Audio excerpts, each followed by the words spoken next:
we're English, dude. We're very white-skinned. And it's like, that was hot. And it was like, I mean, you're not like, oh, man, we're really passing out with it. But it was to that degree at that point. Right. And I think, like, next year we're doing the side stage. We're headlining one of the side stages. Because I like the crowd in your face, when darkness has descended for us vampiros. Rather, but the big stage, I think you need to have had big hits to really, you know what I mean?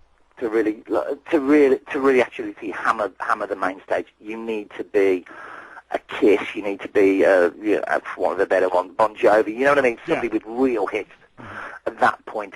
So fingers crossed. 5 years, we might be able to do that. Hey, yeah, we're shooting for 3, but 5 years ago, you have many hits in 5 years.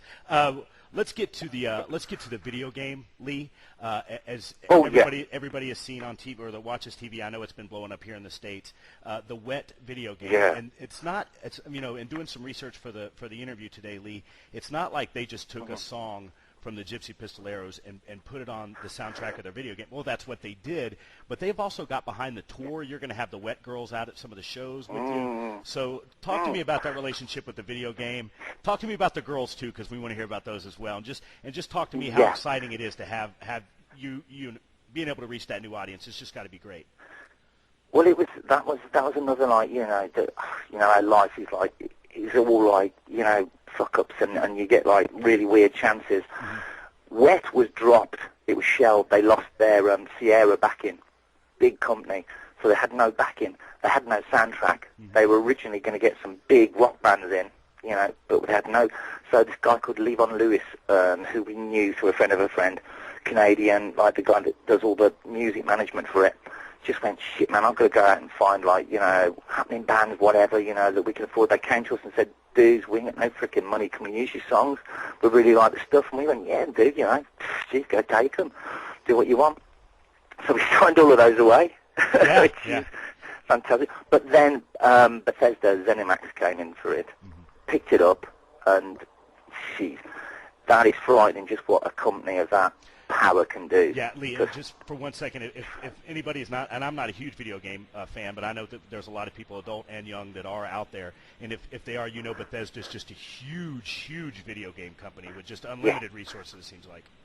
Yes, we didn't know, but they're owned by ZeniMax, and we didn't realise, but if you look at the ZeniMax Media Incorporated, they own half of Disney, so you know what I mean, you don't even want to, they own the world, basically. Yeah, pretty much. And comes entertainment, they're right up there.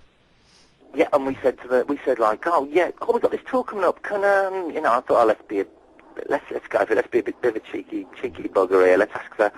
We've got a backdrop which is too big now to put up in most of the venues we're playing. We've got posters that were just turned around in about 2 days featuring Ruby, and that looks stunning. You know what I mean? They're on glossed paper. They're on and T-shirts that are beautiful, the top quality that we could never afford, and it just makes you realise. When a big company comes in, just the power and the way that they market is frightening. Yeah. But there's talks of a sequel already. Wet 2 is going to be coming out. Also, there's talk of there's talk of the movie as well.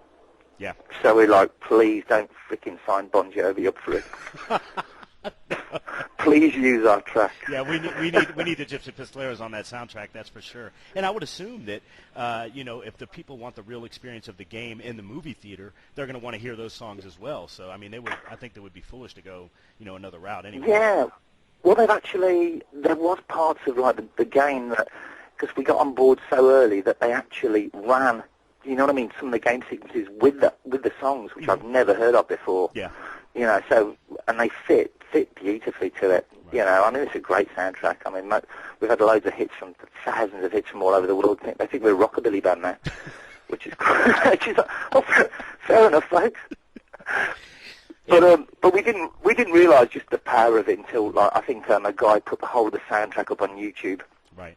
Just the soundtracks, and within the 3 songs, within a week and a half, it had 30,000 hits.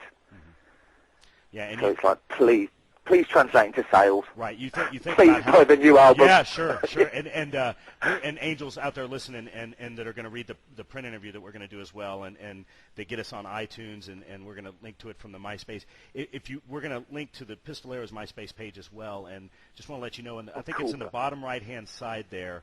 There is actually a part of the game sequence that runs with the Pistolero song in the background, and it's really, really cool to watch. She's a pretty kick-ass bitch, isn't she, Lee? Oh man, I fell in love with her, didn't you? You wouldn't, but you would not come home drunk to her, would you? I don't think so. She's pretty handy with that pistol, isn't she? Yeah, dude, can you imagine going like, where were you all night?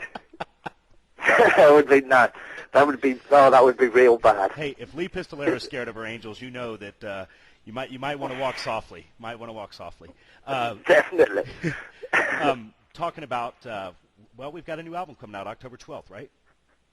Yep, Is that a U.S. release date too, Lee? Or? Yeah, because we've just signed to Chavis, through Bill Chavis. Nice guy. That's one guy that is a real champion of rock and roll. Got nothing but. I mean, I don't think he's. Yep.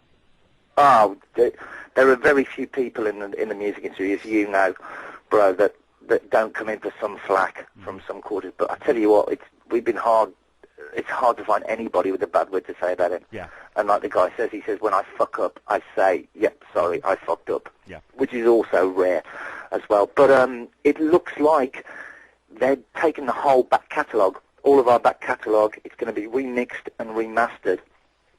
And at this point, I think Anthony Fox is going to come in and do all of it, which is big news for us because he's just finished, obviously, Buck Cherry, and he's just done the Guitar Hero, Metallica, and Aerosmith remixes on that. So and we checked out, like, Tracy Guns when we told him, like, Anthony was going to be doing it. He said, like, shit, that guy's going to be one of the top producers. Yeah.